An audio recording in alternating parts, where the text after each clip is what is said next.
Okay, so there's quite a lot of information out there on utilising graduates, and people have probably heard about graduate schemes and so on within our industry.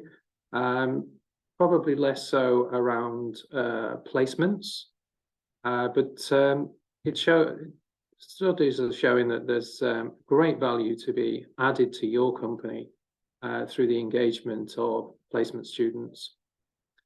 So what we can look at is the synergies of using sort of placements, or what would be called as undergraduate placements, into graduate programs to provide that pipeline. Next slide, please. So we'll just clear up some of the definitions. So when we talk about undergraduate placements, they could be called sandwich years, industrial placements, internships, work placements, and so on. These are usually people that are taking a 4-year degree program, and the 3rd year of their program is a placement. So this is usually a year-long placement. It doesn't have to be a whole year, but it's a substantial placement within industry related to the degree that they are taking at university. And they will probably be completing some sort of project during that placement year that goes to their final study results for their degree program. Two aspects to this, because from the point of view of the placement student, they really need that real life experience. So there's a benefit to them. And obviously from an employer point of view, if you've got some short-term projects that you need people to work on, there is also a benefit for yourself. And you can be bringing in sort of a fresh perspective from people that are at the sort of cutting edge, if you like, of learning about the industry. They may be able to bring some new ideas into your business. Next slide, please. Before we move on, Nick, a quick question that was sent to me in advance, and it is: do undergraduate placements always start in the summer? So most do tend to start in the summer because they work on the academic year. So if you're finishing your study for year 2 of your university degree program, you've usually finished about the May time, for instance, and you're then sort of able to start your placement opportunity for your 3rd year. Now, you have to be pretty quick on doing this, and you have to do this pretty early and establish that relationship, because there's quite a, if you've got a student that's studying at a university and the placement activity is at the other end of the country, for instance, they're going to have to move location, for instance. So they typically start, from our experience, about August time, and then do sort of up to 12 months before they go back to university to complete their final year. Thank you. Next slide, please. So, talked about undergraduate placements. We're then talking about graduate placements, so also known as internships. So graduate placements are usually fixed-term contracts following the graduation from university. So the difference is, the one we talked about just before is you're still at university. This one is where you finish university, you've got your degree, and you're looking for your first job in industry. So this is a good avenue to retain individuals. So you could have had a placement student, they've gone back to university, done their 4th year.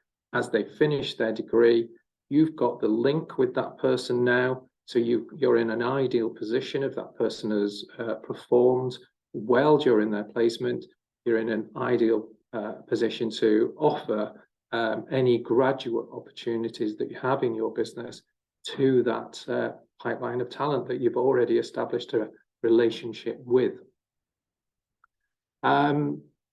Offers employers opportunities to instill industry-specific skills and competencies. Like you say, you know, in isolation, a graduate placement scheme, if you haven't had them as a placement prior, this is an ideal opportunity to put that practical application in place. They've learnt all those theories, they've got the knowledge that they've attained during their university course. They just need to put that into practice and learn how to build their competencies. And often a graduate placement scheme, or graduate programs, as sometimes they're called, is an ideal opportunity to do that. Another quick question, Nick. Can you explain how this works? How does the placement scheme produce an early talent pipeline? Okay, so that's about the building the relationship. So as I you know, sort of just mentioned there around you as an employer have got that opportunity through the placement year to build the skills of that person. So you can you know, introduce that person to your industry so they can understand, you know, the aspects of the industry that they're doing their placements in. That sort of takes away a lot of the learning requirements once they finish their degree. So they could be stepping it straight into your business once they finish the degree, and you could be, for instance, you know, not having to go through that during this graduate placement opportunity. So you're sort of shortening the process to get somebody that is 100% competent within your business. Next slide. So graduate, postgraduate schemes. So again, we're talking about really first degrees, or we have been talking about first degrees, but equally, these could be PhD students and so on, looking for opportunities to follow a project for their PhD. So, you know, that we have to look at that aspect as well. But postgraduate schemes, again, are around sort of students finding their place in industry, because often they will have, if they've had no exposure previously to the industry, they will need to perhaps move around a little bit to understand what the opportunities are within that sector of the science and technology industry that they've moved into. Again, probably start around the same time of year. It can be a little bit different for PhD students. There can be, you know, a lot of flexibility in those programs. But you know, these schemes often come with the aspects of a full-time position being available at some point. Thank you. Next slide, please. So just recapping on that. So it's a fresh perspective. So getting graduates, undergraduates, postgraduates into your business gives it's a fresh pair of eyes, fresh perspective on problem solving, enabling your business to adapt and innovate, keep pace. We're in a very fast moving world at the moment, you know, and you know, a lot of the early talent have got a grasp of the new technologies that are cutting edge, and they can bring those into your business. Gives those students you know, a place and time to develop their skills, look how transferable their skills are, look at putting into practice what they've learned, get that hands-on experience in an environment that is you know, an industrial environment. You know, when I say industrial, it's an industry environment rather than that theoretical type of environment that they've been used to in university. And obviously looking at this, it reduces some of the hiring risks, because if you're using this, you know, the placement aspect and then onto a graduate scheme and so on, you've already established that relationship. You know that that person is keen, that they're interested in your business, in the industry that you're in. So it hopefully works to a long-term commitment. Thank you. Kate? We've got a question here in the chat. With increasing focus on social mobility, how are these programs working with non-degree candidates? So this, what we're looking at is degree. We are looking at degrees. So from a placement aspect, we are looking at people with that are on a degree program. There are other schemes, so there are apprenticeships, for instance. You know, so you can do the same with apprenticeships. You have portability on apprenticeships now. You have the ability to flexible jobs.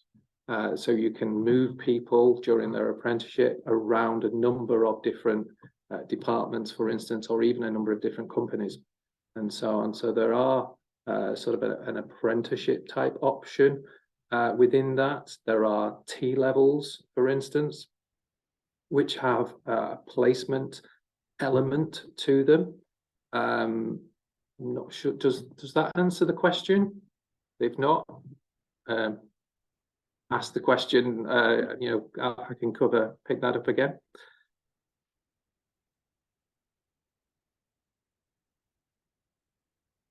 Harry, does that answer your question? Yes, it did. I did just put in the chat, but yes, thank you, Nick. Thank you. Next slide, please. Okay. So we've Cogent for about 12 years have been running different programs, and we have developed what we call our placement output matrix. Now, like I've mentioned, for placements, they're still university students. They're in that usually third year. They're usually delivering on a project, which is part of their degree program. But what we also look at is a lot of the soft skills that they need to develop, and a lot of the things that you as a business would like them to develop. And this is, I mean, I think it's sort of a 9-page document that we have that goes through this matrix. But we look at all sorts of areas, sort of business awareness, problem solving, communication and practical skills, mathematical, statistical skills, because parts of our industry, as people probably know, are quite mathematically driven. Even I'm trying to say that and I can't actually get the words out there, mathematically driven.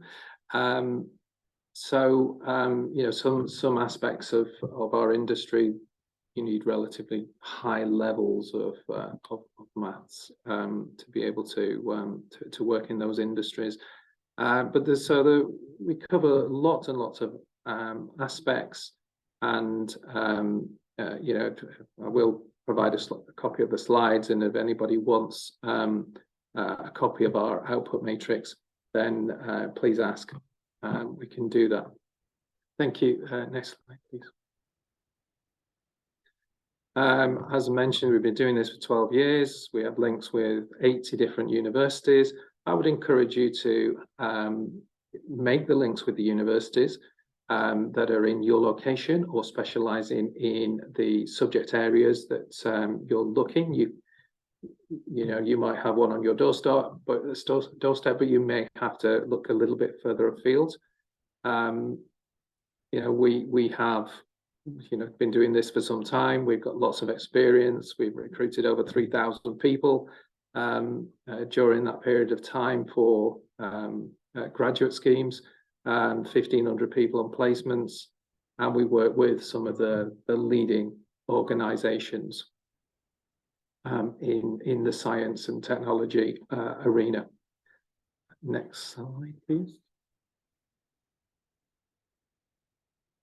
And job roles, I mean, they're not just science. So we take, like I say, we work with lots of different universities, with people on lots of different degrees, and it depends on what the business needs. You know, so we may have some very science-related type opportunities within business, but equally, they could be non-science related, and we, like I say, we've done everything from finance to HR to supply chains and engineering, as well as some of the more sort of science orientated type roles.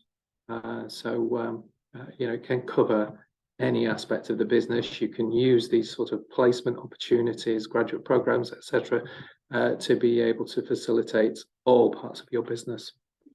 Next slide, please. A quick question that came in for the webinar for you, Nick. What are the benefits of using a service provider like Cogent? Well, I'll come to that after the next slide, if I may, because I think we're just going to cover some of that in 2 slides' time. So I'm just conscious of time. Just again, a little recap here. So talent pipelining, placements, ideal way for employers to create that pipeline of talent, to proactively approach, enable companies to identify identify those promising candidates, to develop them for the future by building those talent pipelines, and you can reduce as an employer your time to hire with lower recruitment costs, and drive that retention, you know, which is what we're all looking to do. And obviously it's an attraction, so it's a different way of attracting talent into your business. Next slide, please. So I mentioned that our services, so end-to-end candidate management from recruitment to end of contract, full recruitment service, employing the graduate, the placement student on behalf of the host employer, issue the contracts of employment, going through all the agency working regulations, all the regulatory requirements, assuming the responsibility for candidates, the wages, national insurance, etc., administration, holidays, pastoral support, mentoring and coaching of candidates, setting goals, monitoring performance against the graduate outcome matrix that we talked about earlier. So, you know, those are all the things that a service provider can do. You may have departments within your business that can do all of this. You may have had run graduate programs in the past. You may not have. You may potentially require an external service for a relatively short period of time to help you get to where you need to be. We do work with some companies on a short-term basis, but we do also work with companies forever, if you know what I mean. We've been working with some companies for 12 years. So, you know, whether you're able to facilitate it yourself or use an external organization to facilitate it for a short or long period of time. And last slide, please, is just a quote, I think. Just before we move on to the last slide, we have another question here. With the graduate program, do the candidates also work on projects or be more embedded in the day-to-day work than, the functional area? Okay, I sort of get that. Yes, they're working on a project. So they have a project from their university course. That project will be something to do with the course that they're on and the industry that they are. You know, if they're doing a science degree course, engineering degree course, whatever that may be, it'll be something related. The projects are usually quite ambiguous, so they're not restrictive, so it can be adapted to something that you require in your business. So you may have a project in your business that you need to do that would fit into the project of one of the students, placement students. So you're able to do that, and then it would be that person's to either join that project and work on the project, or could be, if that's a relatively small project, could be running that project. So, there's got to be a match on both sides. It's got to be useful to the student, but it's also got to be useful to you as a business as well. I hope that sort of answers the question. And just the last slide is we've lost it, got too far. Oh.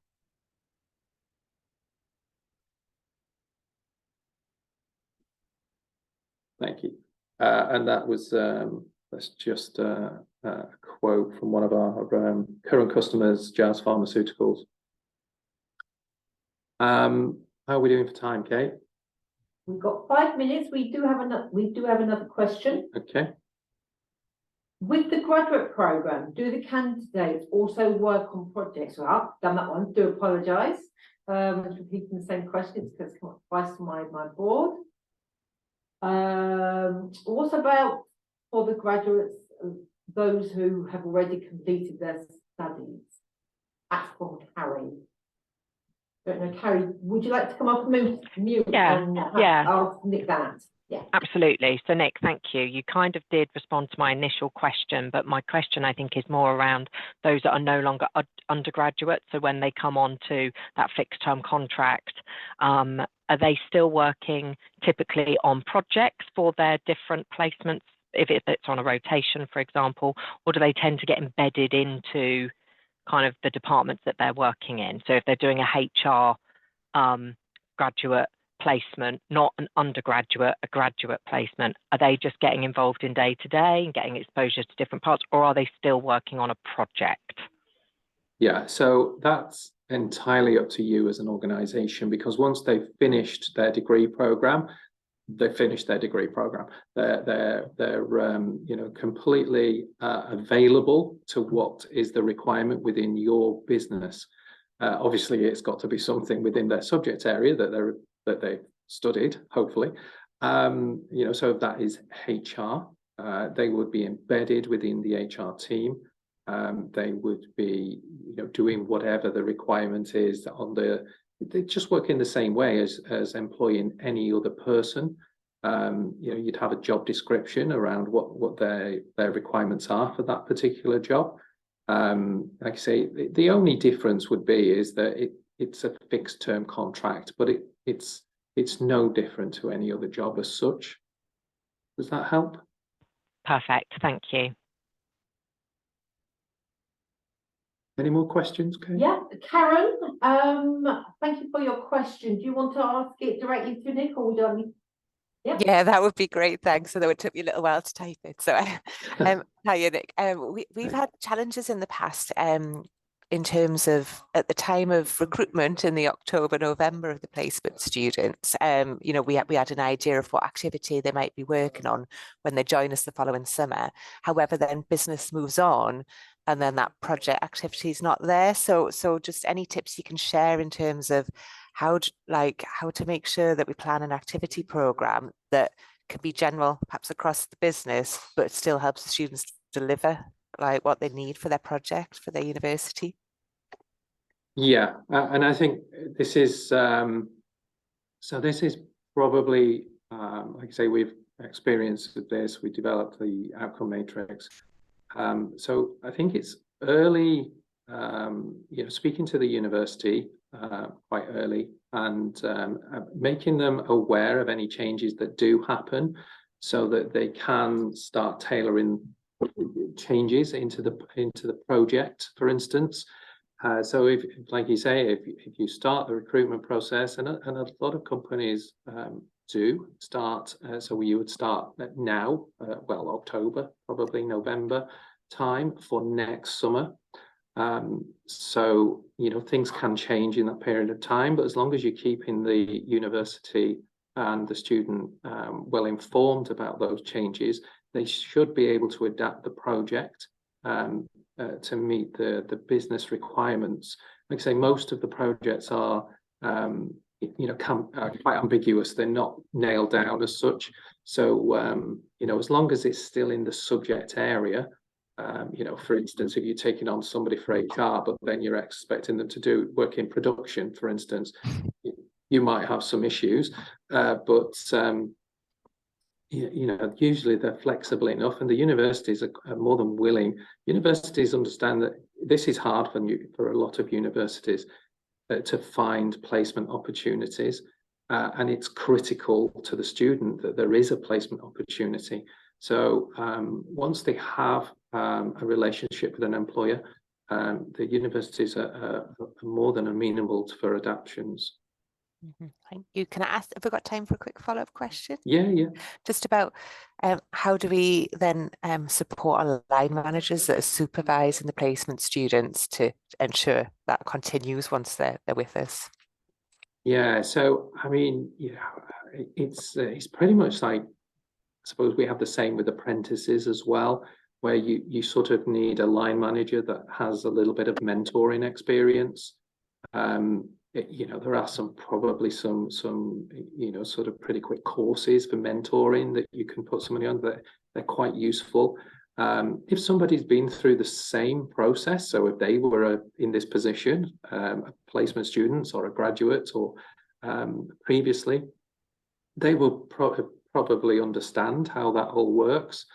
But I understand it can be a long time period when they've done it themselves. But certainly mentoring, listening, sort of also a buddy relationship, I would say is good. So if you've got, let's say, you know, you've got an environment where a lot of the people are more mature. If you have got a younger person that can relate to the student, it helps a lot. They often don't like to ask senior people. I mean, you know, you can get people, lots of different personalities, but they often don't like to appear to be asking senior people what they perhaps consider silly questions. So a buddy, a mentor, that always works. That's really helpful. Thanks, Nick. Thank you. Okay, any more questions? Okay, we're a little bit behind, but we can squeeze in a couple more questions if anyone else has one.